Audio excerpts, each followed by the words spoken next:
Hello everybody, I'm Sudeshna, CEO Marg Business Transformation. We are on episode 2 of Talent Playbook, the podcast by and for the HR and L&D leaders who are doing so much to keep up with the ever-evolving environment around us. We shall unpack in this conversation some 2026 trends, some frameworks for change, and of course, of Colgate Global Business Services. Her experience in HR over automotive and global business services have made her win various accolades and awards both internally and externally. She's a noted industry speaker, and with her innovative initiatives which she has taken in all her organizations make her quite the right person to share her insights in this podcast. So welcome, Amrita. Thank you, Sudeshna. I'm really excited to be here in the conversation with you. Okay, so diving straight into the questions.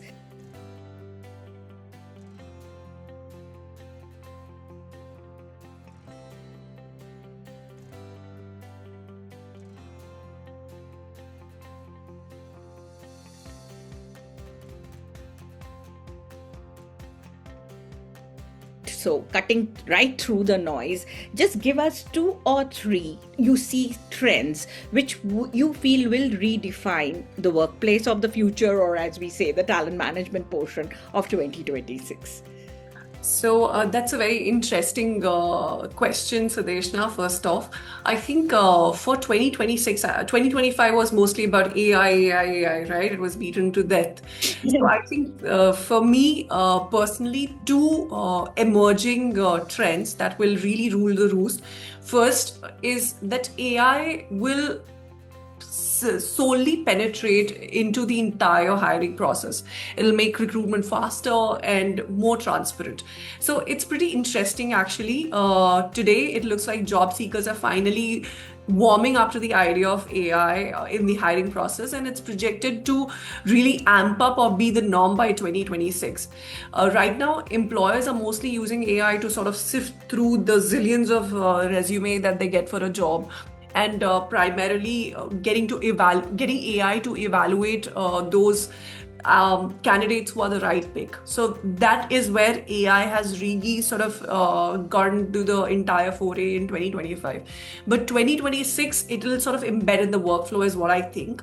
Also, there was a recent very interesting study done by the University of Chicago, wherein about 75% of the applicants said that they feel less intimidated when an AI interviews them as opposed to a human interviewing them.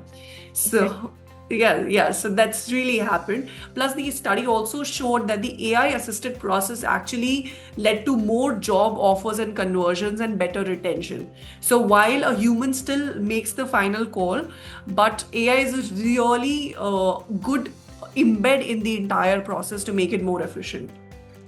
Also, in 2026, I feel that AI will sort of, the AI advantage will flow from models to the workflows. So enterprise AI, it's kind of shifting, right? Is what we have seen. So we are moving past the whole who can build the best model thing finally. And 2026 is all going to be about scaffolding. Which means that we actually redesign our day-to-day work on these models so that these models can sort of plug in the workflow. And the big question then would not be, wow, what can AI, or rather, can AI do this? But it will be more like, okay, where in our company can we actually put this thing to use? So that's going to be the shift. And the AI tech itself is amazing that we all have experienced, right? And super fast. But here's the kicker. It's not the tech that's holding us back. It's the messy stuff in the organizations. The data is all over the place. We have disparate systems. And trust me, Sudeshna, 99% of the organizations today are crippled by this. You have old systems, archaic systems. Think about sales forecast, trapped in different systems, or HR onboarding, so to speak, scattered across a bunch of tools. So that's what breaks the flow for AI. honestly, most companies have access to fantastic intelligence. What they are missing is the glue, the Yeah. systems to coordinate everything, the tools to see what's happening, and the ability to manage the change. So, without that foundation, even the smartest models just end up stuck as a cool proof of concept, instead of actually moving the needle or bringing in that needed business change. So those would be my two, Sudeshna. Okay, great.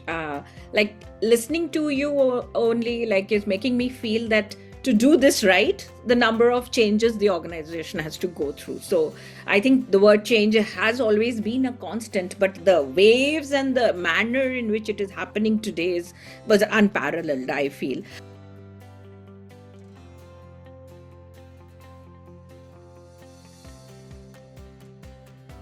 So how are you, as in your organization, kind of architecting this phase of managing the human side of change? Honestly, truth be told, it's little challenging. But in my view, the successful integration of AI in HR rests on three key foundations. First, we must focus on elevating the human element. AI should automate those repetitive administrative tasks, things like resume screening, which is actually happening, scheduling, or data entry, to genuinely free up the workspace of HR professionals, or any professional for that matter. I took an HR example here, but that holds true for anybody, be it sales, marketing, or wherever. This allows the professionals to concentrate their valuable time, energy, and also man hours for an organization on high value, high touch points, strategic areas that would demand human skills. If I have to give an HR example here, maybe conflict resolution, personalized career counseling, or maybe, sort of amplifying an organizational culture. Second, for me is data-driven decision making with human in the loop. So with AI, it's not that you completely wean away from humans, because AI would provide incredible, powerful predictive insight, but it can, for example, it can flag turnover risk. It can identify skill gaps for an organization, map engagement patterns of an organization. But it's crucial that we maintain human in the loop, which is also called HITL these days. First, because sensitive decisions such as hiring, promotions, or performance evaluations must always be reviewed and guided by human judgment. There is no doing away from there, right? I mean, we both have been in the HR space, so we know. Because this prevents over-reliance on algorithms. We know AI models can hallucinate also, so over-reliance or maybe, doing away from biases. So that's where the benefits sort of take over. And the third is proactive change management and communication. I mean, it sounds pretty simple, but then there's no doing away from it. There was so much of anxiety that would AI, take up the jobs? What would happen to me if, this job is sort of done by the AI? So I think it's very important for an organization because at the end of the day, you're dealing with humans. Let's remember. So you have to talk about the change management, that what is going to be impacted, how are the roles going to be reimagined. So all those nuances. Great. I think that kind of really puts it all together, because otherwise just doing it will be just doing, and people are still very confused as to what's happening around them.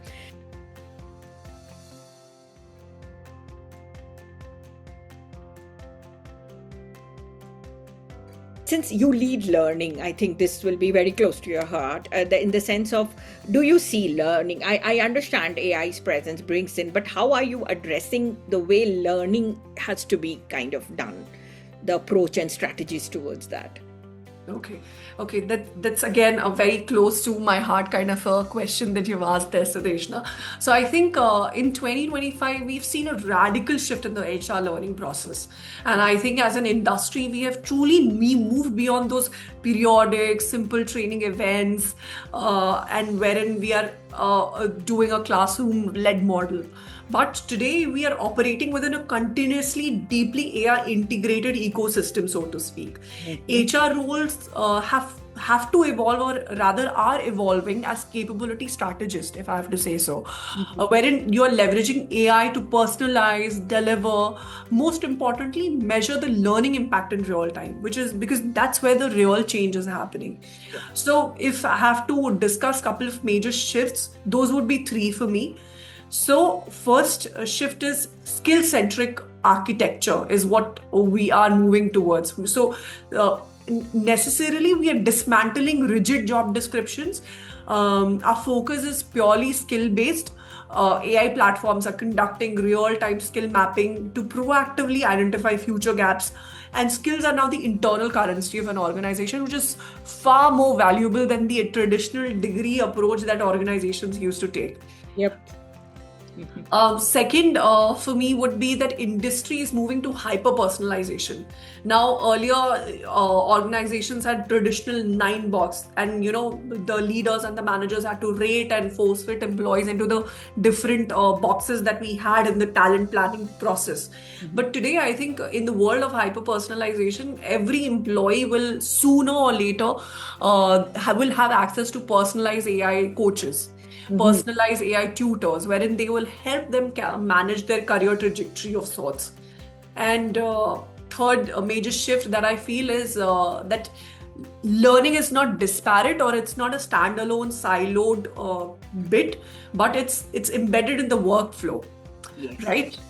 Right, wherein the newer generations, instant gratification is their go-to, right? You have every information available at your fingertips. I think so you have to sort of follow the norm and probably build or anchor around micro learning nudges, because attention spans have reduced. People don't want to sit through a 4-hour learning session, but rather they would want to have learning in bite-sized capsules. I think organizations will have to remodel their entire learning strategy in that direction, because that's the future.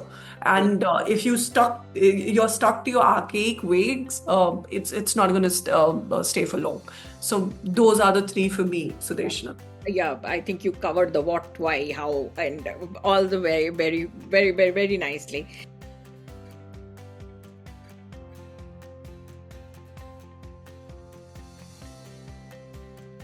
A little bit about Amrita. So some rapid fire. Okay. So one must-have skill for leaders to lead this. I think it has to be communication, because you have to. I think when I say communication, it's not about spoken English, which people sort of has misconstrued it for ages, but it's about the right, smart, emotionally smart communication, because you're dealing with humans. So one word: communication. Great.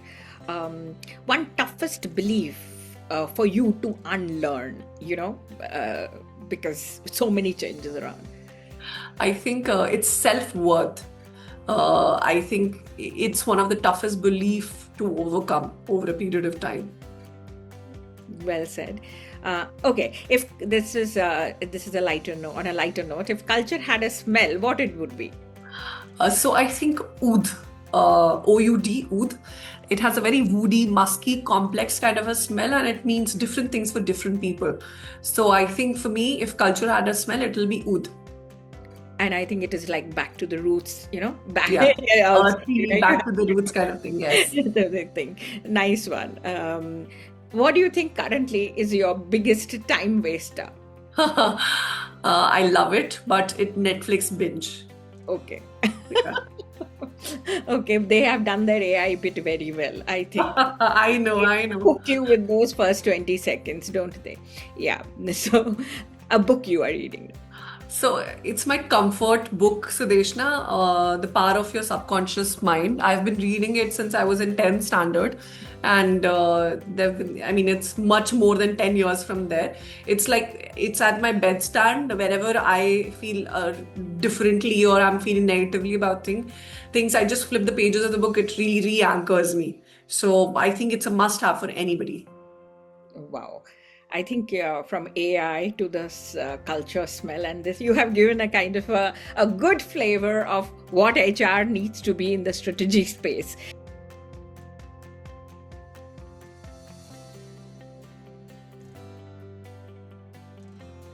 So why don't you kind of, round this up with your piece of advice to your peers?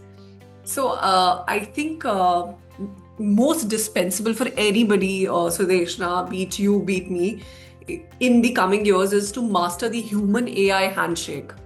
So there's a lot of conversation going around that, will AI replace my job? Will AI replace me? Trust me, AI will not replace you, but you will be replaced by someone who knows how to use AI to do your job 10 times smarter and faster. So you get on that bandwagon and become the architect of your work. So that's my advice to everybody out there.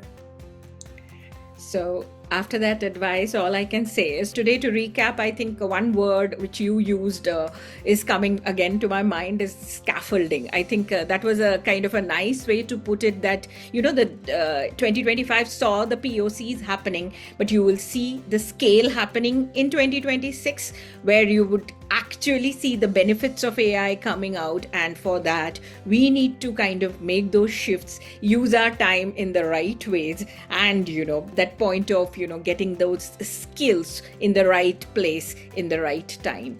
So thank you everybody for watching this, and keep watching Talent Playbook, and because leaders like Amrita shall be sharing their insights, which would be priceless for us to guide us in 2026 journey. Thank you so much. Thank you, everyone.